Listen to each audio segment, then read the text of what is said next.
साल 2023 की बात है। एक फौजी को एक लड़की से प्यार हो जाता है और इस लड़की को भी फौजी से प्यार हो जाता है। इसके बाद ये दोनों तय करते हैं कि क्यों ना कोर्ट मैरिज कर ली जाए। इसीलिए साल 2023 में ही ये दोनों मिलकर कोर्ट मैरिज कर लेते हैं। और जब ये लोग घर पे आते हैं और घर वालों को पता चलता है कि इन लोगों ने कोर्ट मैरिज कर ली है, तो इनके घर वाले बड़े नाराज होते हैं और छोटी छोटी बात पे डांटते थे, फटकारते थे। ये लोग बहुत ज़्यादा परेशान हो जाते हैं। इनकी शादी महज 1 साल चल पाती है और इसके बाद साल 2024 में ये लोग क्या करते हैं, आपसी सहमति से लड़की और लड़का एक दूसरे को तलाक दे देते हैं। लेकिन इन दोनों के बीच का प्यार कम नहीं होता।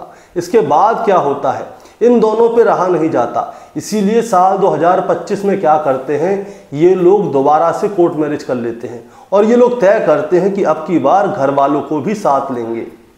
अब ये कोर्ट मैरिज तो कर लेते हैं, इसके बाद ये लोग घर वालों को मनाते हैं, घर वाले मान जाते हैं। इसके बाद शादी की तारीख तय होती है और शादी की तारीख होती है 24 सितंबर 2025। घर में बड़ी धूमधाम मच रही थी, पूरा घर सजा हुआ था।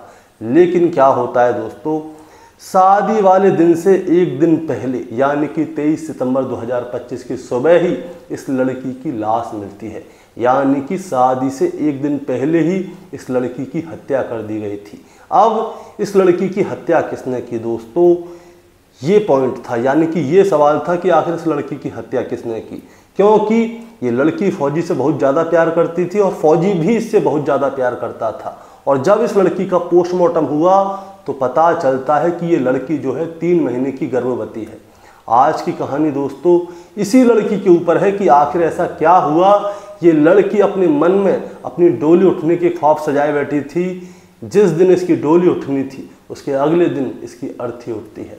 दोस्तों कहानी शुरू करूंगा उससे पहले मैं बस आपसे यही कहना चाहूँगा कि अगर आप मेरे चैनल पे नए हैं तो चैनल को जल्दी से सब्सक्राइब कर दीजिएगा, ताकि रोजाना रात को 8 बजे मैं आपके लिए एक सच्ची घटना की कहानी लेकर आ सकूं।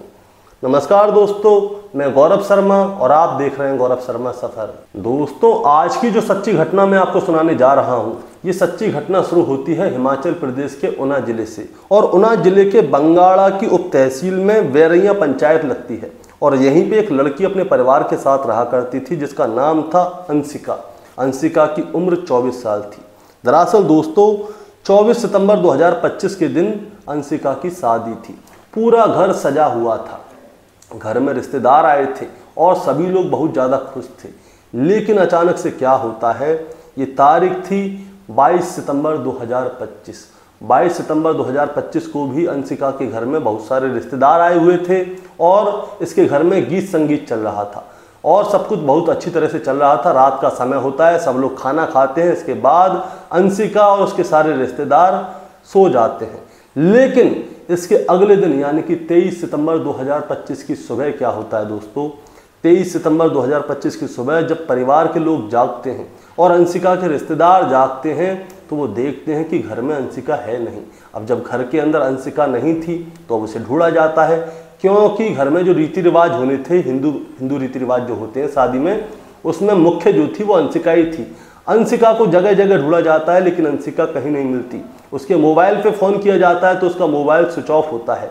घर वाले बहुत ज़्यादा परेशान हो जाते हैं, अड़ोस पड़ोस में ढूंढते हैं लेकिन वो कहीं पे भी नहीं मिलती। अब अचानक से क्या होता है दोस्तों, अंशिका के घर से लगभग 500 मीटर की दूरी पे एक खेत के अंदर यानी कि झाड़ियाँ थीं और उन झाड़ियों के अंदर आग लगी हुई थी। जब वहाँ से लोग गुजर रहे थे तो उन्हें देखते हैं वहाँ पे कि कोई लाश पड़ी हुई है। अब जैसे ही वहाँ के लोग लाश को देखते हैं तो हड़कंप मच जाता है, क्योंकि जो लाश थी वो अधजली अवस्था में थी। अब पूरे गांव में शोर हो जाता है कि झाड़ियों में एक लाश पाई है लड़की की जो कि अधजली अवस्था में है। तुरंत पुलिस को बुलाया जाता है, पुलिस मौके पर आती है और इधर अंशिका के परिवार वाले जो है अंशिका को ढूंढ रहे थे, उन तक भी ये खबर पहुंच जाती है कि उनके घर से महज 500 मीटर की दूरी पर ही एक लड़की की लाश पाई है। अब अंशिका के परिवार के लोग जो हैं दौड़े दौड़े जाते हैं कि ये क्या है, किसकी लाश पाई है। अब वहाँ पे जाके जैसे ही देखते हैं तो पता चलता है कि वो लड़की कोई और नहीं बल्कि अंशिका है। क्योंकि दोस्तों जो अधजली लाश थी वो पूरी तरह से जली नहीं थी। उसके कपड़ों से, उसकी जो बालियाँ थी उनसे और उसके हाथ में जो कलावा था उससे अंशिका की माँ एक बार में ही पहचान जाती है कि ये कोई और नहीं बल्कि उसकी बेटी अंशिका ही है। और वो वहाँ पे जोर जोर से चीखने लगती है, चिल्लाने लगती है, रोने लगती है, हाथ पैरों को मारने लगती है। अब इसके बाद क्या होता है, पुलिस मौके पर पहुँचती है और जब पुलिस मौके पर पहुँचती है तो पूछा जाता है कि आपको क्या लगता है कि अंशिका की हत्या किसने की होगी। तभी अंशिका की माँ जो है जोर जोर से एक आदमी का नाम लेती है और वो आदमी होता है अंशिका के होने वाले पति यानी कि प्रवेश कुमार का चाचा संजीव कुमार। वो कहती है कि मेरी बेटी की हत्या किसी और ने नहीं बल्कि संजीव कुमार ने की है, जो कि शादी के बाद अंशिका का होने वाला चाचा ससुर लगने वाला था। अब जैसे ही अंशिका की मां संजीव कुमार का नाम लेती है तुरंत ही पुलिस क्या है एक्टिव हो जाती है। तुरंत ही संजीव कुमार के पास जाते हैं, उसे हिरासत में लेते हैं, थाने में बैठाते हैं और फिर उसके साथ सख्ती से बात होती है। दोस्तों मैं आपको बताना चाहूँगा, जो संजीव कुमार जो है वो रिटायर्ड फौजी है। अब पुलिस वाले उससे पूछते हैं, अब शुरुआत में तो वो बातों को बदल रहा होता है, लेकिन जब उससे सख्ती बरती जाती है तो संजीव कुमार साफ साफ कह देता है कि मेरा इस हत्या से कोई लेना देना नहीं है। अगर आपको बात करनी है तो मेरे भतीजे प्रवेश कुमार से बात करो, जिसकी शादी अंशिका के साथ होने वाली थी, वही आपको बताएगा कि आखिर हुआ क्या। अब दोस्तों मैं आपको बताना चाहूँगा कि प्रवेश कुमार जो है वो इस समय पे जम्मू में कार्यरत था, यानी कि उसकी ड्यूटी जो है जम्मू में थी और वो एक फौजी था। अब पुलिस वाले क्या करते हैं, तुरंत ही जम्मू जाते हैं और प्रवेश कुमार को हिरासत में लेके सीधे थाने लेकर आते हैं और फिर उससे पूछा जाता है कि तुम्हारे चाचा ने तुम्हारा नाम लिया है, अब तुम बताओ कि अंशिका की हत्या कैसे हुई और किसने की और क्यों की। अब प्रवेश कुमार भी अपनी बातों को बदल रहा होता है कि भैया मुझे क्या मालूम, मैं तो जम्मू में बैठा था, अब मुझे क्या पता यहाँ पे क्या होने वाला है। 24 तारीख को मेरी उससे शादी थी, मैं आज शाम तक यहाँ पे पहुँच जाता। अब क्या होता है, प्रवेश कुमार अपनी बातों को बदल रहा है। अब पुलिस वाले क्या करते हैं दोस्तों, पुलिस वाले जो है प्रवेश कुमार और उसके चाचा संजीव कुमार की क्या करते हैं, सीडीआर निकलवाते हैं, कॉल डिटेल निकलवाते हैं। अब इसके बाद जैसे ही सीडीआर निकल के सामने आती है तो पता चलता है कि संजीव कुमार जो है उस रात को यानी कि 22-23 सितंबर 2025 की रात को अपने ही घर पे था, वो ना कहीं गया था ना कहीं आया था। इसके बाद क्या होता है, जो प्रवेश कुमार है अंशिका का होने वाला पति, उसकी कॉल डिटेल निकाली जाती है तो पता चलता है कि प्रवेश कुमार जो है उस रात को अंशिका के ही गांव में था, अंशिका के घर से 500 मीटर की दूरी पर भी था और उस रात को लगभग 3 बजे के आसपास का समय था। उसकी अंशिका से फ़ोन पे बात हुई थी। इसके बाद अंशिका और प्रवेश कुमार का फ़ोन एक ही जगह पे था और इसके बाद अंशिका का फ़ोन उसी जगह पे स्विच ऑफ हो जाता है और प्रवेश कुमार का फ़ोन वहाँ से चला जाता है और फिर सुबह प्रवेश कुमार जम्मू के लिए निकल जाता है। ये फ़ोन की डिटेल निकल के आ रही थी कि फ़ोन कहाँ पे ऑन था प्रवेश कुमार का और अंशिका का फ़ोन कहाँ पे स्विच ऑफ हुआ था। अब जैसे ही पूरी डिटेल प्रवेश कुमार को दिखाई जाती है तो प्रवेश कुमार सरेंडर कर जाता है और फिर इसके बाद बोलता है कि हाँ साहब, मैंने ही अंशिका की हत्या की थी। अब उससे पूछा जाता है कि तुमने अंशिका की हत्या क्यों की थी, क्योंकि तुम तो पिछले 3 साल से अंशिका से प्यार करते थे। अब दोस्तों मैं आपको अंशिका और प्रवेश कुमार की पूरी कहानी सुनाता हूँ शुरू से लेकर आखिर तक। आखिर अंशिका और प्रवेश कुमार एक दूसरे को जानते कैसे थे और इनकी शादी क्यों होने वाली थी। प्रवेश कुमार क्या है फिर अपनी पूरी कहानी सुनाता है शुरू से लेकर आखिर तक। वो बताता है कि साल 2022 की बात है, मैं हिमाचल प्रदेश में आया था और जब मैं कोई फौजी नहीं था। उस समय पे क्या होता है, साल 2022 में इसे अंशिका मिलती है। अब अंशिका से इसकी दोस्ती होती है, दोस्ती प्यार में बदल जाती है। इसके बाद ये दोनों तय करते हैं कि क्यों ना हम दोनों मिलकर शादी कर लें। इसीलिए 1 साल बाद यानी कि साल 2023 में ये दोनों मिलकर कोर्ट मैरिज कर लेते हैं। और जब ये दोनों कोर्ट मैरिज कर लेते हैं तो इसके बाद इनके परिवार वालों को पता चलता है कि प्रवेश कुमार और अंशिका ने कोर्ट मैरिज कर ली है। तो इन दोनों के परिवार वाले ही जो है वो नाखुश हो जाते हैं और वो नहीं चाहते थे कि इन दोनों की शादी हो। अब इन दोनों की शादी हो ये चीज़ चाहते नहीं थे, लेकिन प्रवेश कुमार जो है अंशिका के साथ रहना चाहता था। अब इन दोनों के घर वालों के बीच में क्या लड़ाई झगड़े हुआ करते थे। अंशिका के परिवार वाले अंशिका को सुनाते थे, प्रवेश के परिवार वाले प्रवेश को सुनाते थे और कोई भी खुश नहीं था। घर में माहौल बहुत ज़्यादा ख़राब था। इसीलिए ये दोनों तय करते हैं कि साल 2024 में ये लोग अलग हो जाएं। इन दोनों की सहमति थी कि ये दोनों एक दूसरे को तलाक दे देंगे।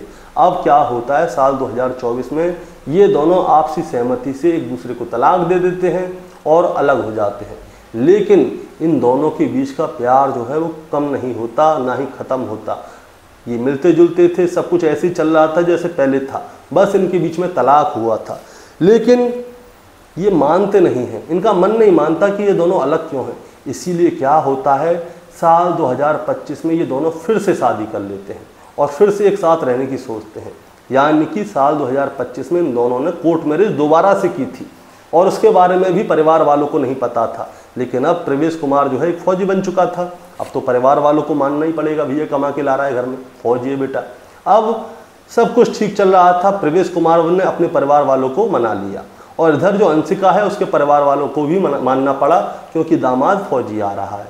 सब कुछ ठीक था। अब इनने कोर्ट मैरिज तो पहले की हुई थी, इसके बाद जो परिवार वाले हैं वो लोग आपसी सहमति से इनकी शादी करवाना चाहते थे। इसीलिए तारीख तय हुई 24 सितंबर 2025 और 24 सितंबर 2025 को हिंदू रीति रिवाज के अनुसार इन दोनों की शादी होगी। अब शादी के कार्ड छप चुके थे, रिश्तेदारों को जा चुके थे, हलवाई भी हो चुका था, साज श्रृंगार सब चीज़ हो चुका था और तारीख आती है 22 सितंबर 2025। और 22 सितंबर 2025 को क्या होता है दोस्तों, प्रवेश कुमार जो था वो जम्मू में कार्यरत था, यानी कि जम्मू में तैनात था। अब रात को प्रवेश कुमार क्या करता है, जम्मू से आता है अपने गांव और गांव आके रात को 3 बजे के आसपास का समय होता है, वो अंशिका को फ़ोन करता है और उससे कहता है कि मुझे तुमसे मिलना है, बहुत ज़रूरी काम है, तुम जल्दी से आ जाओ। तो अंशिका उससे बोलती है अब क्या मिलने की ज़रूरत है, हमारी कल तो शादी हो ही जाएगी 24 तारीख को, तुम ऐसा करो अभी जाओ, मैं तुमसे बाद में मिल लूँगा। लेकिन प्रवेश कुमार कहता है नहीं, मुझे तो तुमसे अभी मिलना है। इसके बाद अंशिका जो है रात को ही चुपचाप प्रवेश कुमार से मिलने के लिए जाती है और उससे जब मिलने जाती है तो पहले ये दोनों वहाँ पे थोड़ी देर तक बात करते हैं। लेकिन इसी बीच क्या होता है, प्रवेश कुमार को जो फौज में एक चाकू दिया जाता है ट्रेनिंग के लिए, जो बंदूक के आगे लगा रहता है, प्रवेश कुमार उस चाकू को लेकर आया था, वो अंशिका के गले मिलता है और इसके बाद वो उसका गला रेतता है 2 बार और फिर उसे काट के नीचे डाल देता है। अब प्रवेश कुमार वहाँ से भागना चाहता था, लेकिन उसे मन में एक डर था कि अंशिका की लाश तो कल सुबह ही मिल जाएगी। इसीलिए वो क्या करता है, अपनी मोटरसाइकिल में से पेट्रोल निकालता है और अंशिका के ऊपर डालता है, उस पर छिड़कता है और उसमें आग लगा देता है और फिर अपनी मोटरसाइकिल स्टार्ट करके सीधे अपने गांव जाता है। गांव जाके अपने चाचा संजीव कुमार को ये पूरी कहानी सुनाता है शुरू से लेकर आखिर तक कि मैंने अंशिका की हत्या कर दी है। इसके बाद जो इसका चाचा है संजीव कुमार, वो इसे जो है जम्मू तक पहुंचने में इसकी मदद करता है। अब ये जम्मू पहुंच जाता है और चाचा घर पे रहता है, लेकिन पुलिस वालों ने जो है इन दोनों को गिरफ्तार कर लिया था। अब इसने मार तो दिया था अपनी पत्नी को, लेकिन मारा क्यों था, ये सबसे बड़ा सवाल था। अब इससे पूछा जाता है कि तुमने आखिर अपनी पत्नी की हत्या क्यों की, क्योंकि तुम तो साल 2022 से ही उससे प्यार करते थे, घर वालों की रजामंदगी नहीं थी, फिर भी तुमने उससे कोर्ट मैरिज की, तलाक किया, फिर दोबारा से कोर्ट मैरिज की और अब घर वालों की रजामंदगी हो गई। इसके बाद तुम अपनी पत्नी को मार दिया, इसके बाद भी तुमने अपनी पत्नी को मार दिया। और पोस्टमार्टम में आया था कि इसकी पत्नी जो है गर्भवती थी। उससे पूछा गया कि क्या तुम्हें पता था कि तुम्हारी पत्नी गर्भवती थी, तब इसने बताया प्रवेश कुमार ने कि हाँ, जिस रात को मैंने अपनी पत्नी अंशिका की हत्या की थी उसी रात को उसने मुझे बताया कि वो गर्भवती है और मैं बाप बनने वाला हूँ और वो बच्चा भी मेरा था। अब उससे पूछा जाता है कि आखिर तुमने अपनी पत्नी अंशिका की हत्या क्यों की, ये बताओ। तब जाके ये पूरी कहानी बताता है कि आखिर इसने अपनी पत्नी अंशिका की हत्या क्यों की थी। होता क्या है, जो अंशिका है उसके साथ पहले कोर्ट मैरिज हुई थी, फिर तलाक हुआ था, फिर कोर्ट मैरिज हुई थी, फिर अब शादी हो रही है। लेकिन जो प्रवेश कुमार है वो अब अंशिका को पसंद नहीं करता था और ना ही वो उसके साथ शादी करना चाहता था। लेकिन अंशिका जो है वो प्रवेश कुमार के ऊपर दबाव डाल रही थी बार बार कि तुम मुझसे शादी करो, मुझसे शादी करो, मुझसे शादी करो, मुझसे शादी करो। लेकिन प्रवेश कुमार को ये सारी चीज़ें पसंद नहीं थी। उसने ये वाली बात अपने चाचा को भी बताई थी, संजीव कुमार को। इसीलिए उसका चाचा जो है बार बार बीच में रोड़ा बन रहा था कि मुझे ये शादी नहीं करवानी, मैं इसकी शादी नहीं होने दूंगा। अब यही वाली बात अंशिका की माँ को पता चली थी कि इसका चाचा ही बीच में रोड़ा बन रहा है, इसीलिए हत्या वाली दिन अंशिका की माँ ने चाचा का नाम लिया था। अब आ जाते हैं मेन कहानी पे। प्रवेश कुमार को अंशिका बिल्कुल पसंद नहीं थी, ना ही वो उससे शादी करना चाहता था। इसी बीच में क्या होता है, जो अंशिका है वो क्या करती है, प्रवेश कुमार से पैसों की डिमांड करती रहती थी बार बार कि मुझे ये लाना है, मुझे ये खरीदना है। इसी बीच अंशिका ने जो प्रवेश कुमार का ATM कार्ड भी अपने पास रखा हुआ था। कोई भी शॉपिंग करनी थी वो उसी के ATM कार्ड से करती थी। और प्रवेश कुमार ने बताया कि अब तक उसने मेरे 8 लाख रुपए खर्च कर दिए। मुझे अंशिका बिल्कुल पसंद नहीं थी, बोलने की उसमें तमीज़ नहीं थी, वो बदतमीजी से मेरे से बात करती थी। अब वो मुझसे शादी करना चाहती थी। उसने मेरे 8 लाख रुपए खर्च कर दिए, पैसे हमेशा मांगती रहती थी और ज़बरदस्ती मेरे ऊपर शादी का दबाव डाल रही थी। लेकिन मैं उससे शादी नहीं करना चाहता था। मैं बहुत ज़्यादा परेशान हो चुका था। शादी के कार्ड बढ़ चुके थे, पूरा घर सज चुका था और मैं अंशिका से दूरी चाहता था। इसीलिए मैंने प्लान किया कि क्यों ना अंशिका को मार दिया जाए। इसीलिए 22 सितंबर 2025 की रात को मैं जम्मू से सीधा गांव आया। गांव से अपनी मोटरसाइकिल उठाई और अंशिका के घर के पास जाके मैंने उसको फ़ोन किया, मिलने के लिए बुलाया। तब अंशिका ने मेरे को बताया कि वो 3 महीने की गर्भवती है। मुझे उस समय बहुत दुख हुआ जब मैंने अपनी पत्नी अंशिका की हत्या की। उसी समय पे वो क्या करता है, चाकू निकालता, अंशिका को गले से लगा के उसकी गर्दन काट देता है, डालता है, भाग जाता है। अब सारी कहानी सामने आ गई थी कि आखिर प्रवेश कुमार ने अपनी होने वाली पत्नी अंशिका की हत्या क्यों की। उसने हत्या सिर्फ इसलिए की क्योंकि उसका मन अंशिका से भर चुका था और ना ही वो उसके साथ रहना चाहता था। लेकिन अंशिका उसके ऊपर दबाव डाल रही थी, उसके पैसे मांग रही थी। इन सारी चीज़ों से परेशान होकर प्रवेश कुमार ने अंशिका की हत्या कर दी। दोस्तों, इस कहानी को सुनाने का मतलब आपको परेशान करना है, विचलित करना बिल्कुल नहीं है। बस आपको बताना है और जताना है। बताना तो ये है कि प्रवेश कुमार और उसके चाचा संजीव कुमार को पुलिस ने हिरासत में ले लिया है और संजीव कुमार का इस हत्या में दूर दूर तक कोई लेना देना नहीं था। लेकिन उसने प्रवेश कुमार को जम्मू तक पहुंचाने में मदद की थी और प्रवेश कुमार ने उसे सारी कहानी सुनाई थी शुरू से लेकर आखिर तक कि उसने कैसे कैसे अंशिका को मारा। और संजीव कुमार को सब कुछ पता होने के बावजूद वो चुप रहा। इसीलिए संजीव कुमार को भी गिरफ्तार किया गया है। दोस्तों, मैं आपको हर कहानी में एक ही बात बताता हूं कि अगर आपको कोई पसंद नहीं करता तो उससे दूरी बना लेनी चाहिए। अगर प्रवेश कुमार चाहता तो उससे साफ कह देता, भैया नहीं करनी मेरे को तेरे से शादी, तलाक हो चुका है, तो अपने घर जा, मैं अपने घर जा रही हूँ। लेकिन प्रवेश कुमार ने ऐसा नहीं किया। उसने उससे शादी करने का वादा कर दिया। 24 सितंबर 2025 की शादी भी होनी थी, लेकिन प्रवेश कुमार के मन में बिल्कुल नहीं था कि वो उससे शादी करे। इसीलिए अंशिका की जान गई। और ये वाली बात कहीं ना कहीं अंशिका को भी पता होगी कि प्रवेश कुमार उसे पसंद नहीं करता, लेकिन इसीलिए वो उसके ऊपर दबाव डाल रही थी शादी के लिए। और अब अंशिका की जान चली गई। साफ साफ कहना यही है कि कभी भी किसी के ऊपर कैसा भी दबाव ना डालें। अगर कोई आपके ऊपर दबाव डाल रहा है या फिर आप किसी के ऊपर दबाव डाल रहे हो, ये बिल्कुल गलत है। साफ अलग हो जाए। साफ को पता चलता है कि सामने वाला आपसे प्यार नहीं करता, जा, तेरे को जहाँ जाना है जा, मुझे तेरे साथ नहीं रहना, बिल्कुल फ्री रहिए। अगर आप उस पर दबाव डालते हैं या वो आपके ऊपर दबाव डालता है, ये बहुत गलत है। दोस्तों, आपका क्या कहना है इस कहानी के बारे में, आप जरा मुझे कमेंट में बताएं। चैनल पे नए हैं तो सब्सक्राइब करके जाएं ताकि रोजाना रात को 8 बजे मैं आपके लिए एक सच्ची घटना की कहानी लेकर आ सकूं। नमस्कार।